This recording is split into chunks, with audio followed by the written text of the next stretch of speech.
네, 여러분 안녕하십니까? 미래자치분권연구소 제2차 원래 포럼을 시작하도록 하겠습니다.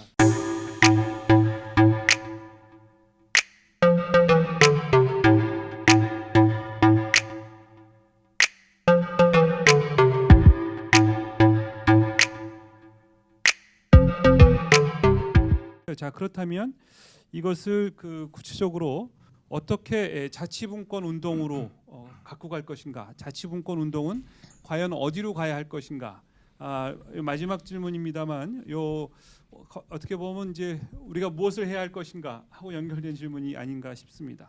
이 질문에 대해서 네 분 선생님께 다시 질문을 드리도록 하겠습니다. 자, 요 네 번째 질문은 전성원 선생님께서 먼저 답해 주시면 어떨까요? 예, 자치분권은 지난 지방자치제도가 어쨌든 부활한 지가 1991년이고요. 어쨌든 단체장을 직선할 수 있는 게 95년이니까 대략 한 지금 30년 가까이 다시 지났습니다. 근데 현재의 수준은 저희는 매우 자치분권에 한한한 후진국이다 이렇게 사실 얘기할 수 있습니다. 사실은 권한에 있어서 입법권, 조직권 또 재정에 대한 분권 이런 것들이 전혀 저희가 원하는 만큼 되고 있지 못하고요. 그런 부분에 있어서 현 정부 문재인 정부에서는 연방제 수준의 분권 국가를 이루겠다고 했고 또 지방자치단체장들과 상시적으로 논의하는 테이블인 제2국무회의 현재 법안으로는 중앙지방협력회의라는 법을 만들고 있는 중이고 이런 것들 지난 20대 국회 때 폐기되었습니다. 국회는 어쨌든 국회의원들은 우리가 지역구 중심의 선출된 국회의원 제도를 갖고 있어서 국회의원들은 중앙부처를 상도를 해서 중앙의 자원을 지역으로 얼마나 많이 가지고 올지 이런 데 기본적으로 관심이 많고 중앙부처를 감사하고 또 중앙부처의 어쨌든 여러 가지 법안으로 행사하는 것들은 많은데 지방의 관심사는 상대적으로 떨어지는 게 사실입니다. 그런 면에서 보면 국토부든 산자부든 이런 데에 왜 국회의원들이 관심이 많냐고 하면 뭐 어쨌든 그런 것과 저는 관련이 되어 있다고 합니다. 다행히 여러 지방자치단체장을 지낸 분들이 국회의원으로 당선된 분이 많아서 그분들의 또 활약을 기대합니다. 만약 이제 향후 이제 21대 국회에서는 지방자치법 전부 개정안이 어쨌든 통과되어서 지방의 조직권 또 지방 입법권 이런 것들이 훨씬 더 좀 강화되어야 할 것으로 보고요. 코로나 전국 이후로 결국은 사회 안전망에 대한 전반적인 토론과 또 제도 정비가 저는 있어져야 된다고 봅니다. 저 최근에 있는 기본소득과 또 전국민 고용보험과 같은 이런 논란들이 있어지는 것은 매우 사실 바람직하다고 생각합니다. 우리 사회를 한번 전반적으로 뒤흔들어 볼 시간이기도 하고요. 또 그런 담론들을 함께 형성하는 기간이기도 하고요. 그런 면에서 보면 새로운 분권에 대한 또 기대감을 갖고 있는 것도 사실입니다. 예.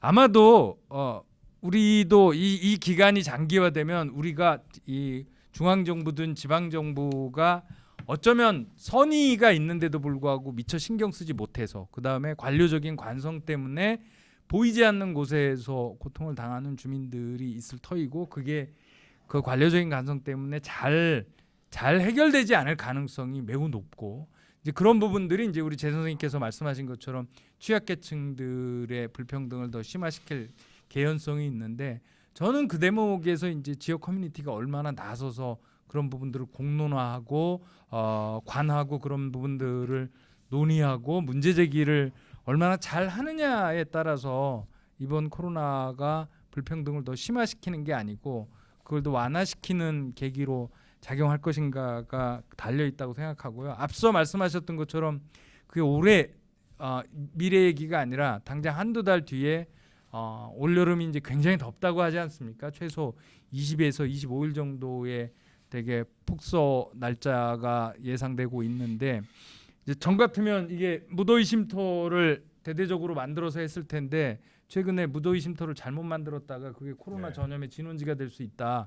이래서 이제 이러지도 못하고 저러지도 못하고 있어서 조금 작은 규모로 만들어야 되나 뭐 이러면서 지금 이제 지자체들이 막 논의를 하고 있는 모양입니다.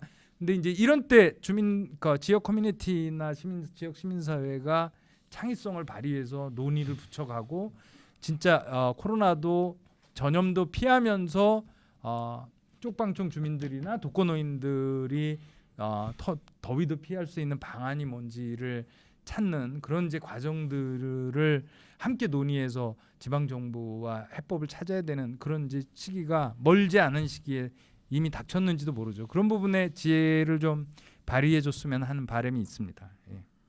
그래서 우리가 정치 지도자에서 의존하기보다는 오히려 국민들 속으로 들어가서 널리 확산되어서 국민들의 요구에 의해서 지방 분권이 되어야 한다는 방향으로 나가야 이것이 정치 지도자들도 보다 적극적이고 능동적으로 움직일 것이라고 봅니다. 그러려면 참신한 홍보와 활동, 계획 등이 필요하고 또 연대가 많이 필요하다고 봅니다. 그래서 아마 우리 저 지방정부 협의회가 이런 준비를 좀 해오고 있고 또 몇몇 자치분권 조직 또 관련된 여러 사람들과 지금 연대의 틀을 마련하고 있어서 코로나 사태가 조금 물러나면 우리가 적극적으로 이런 움직임을 가져야 할 것 같습니다. 그렇게 되면 이제 지방이나 지역이 그런 마을자치나 주민자치를 통해서 지방의 권력을 감시하는 형태를 가져가려고 하고 그것이 일부 지역에서는 이미 법이 통과되지 않았는데도 불구하고 그런 연습들을 동 단위, 마을 단위로 이미 진행되고 있다는 것은 우리가 약간 실망하는 가운데서도 큰 희망을 바라볼 수 있습니다. 그런 유들의 과제를 한 3가지 정도로만 좀 요약을 해본다면 첫째는 기후위기 가장 원인이 탄소를 줄여야 되는데 그냥 열심히 줄이자가 아니고 30년 내 배출을 막아야 된다. 순제로, 넷제로를 이루어야 되고 그러려면 우선 10년 안에 절반 반토막을 내야 나머지 반토막도 잡힌다. 그래 10년 내 절반을 줄이냐 마느냐가 기후위기의 원인을 잡느냐 마느냐의 아주 결정적인 과제이기 때문에 모든 운동과 모든 활동의 목표는 탄소를 줄이는 쪽에 근데 이거는 한등 달기 해서 달성될 수 있는 목표가 아니라는 겁니다. 국가적으로 또 전 인류가 함께 두 번째는 지금 말씀드렸듯이 열심히 하면 되겠지가 안 되는 이유 중에 하나는 저항 세력이 있다는 겁니다. 즉 탄소 배출을 통해서 돈을 많이 벌고 부를 이루고 기득권이 있다는 겁니다. 그분들은 당연히 싫어합니다. 저항이 있는 운동이기 때문에 목표를 저는 철저히 불평등을 줄이는 방향으로 정확히 잡지 않으면은 아마 누군가 그린워싱이라고 하던데 그냥 흉내만 내다 말 것이다.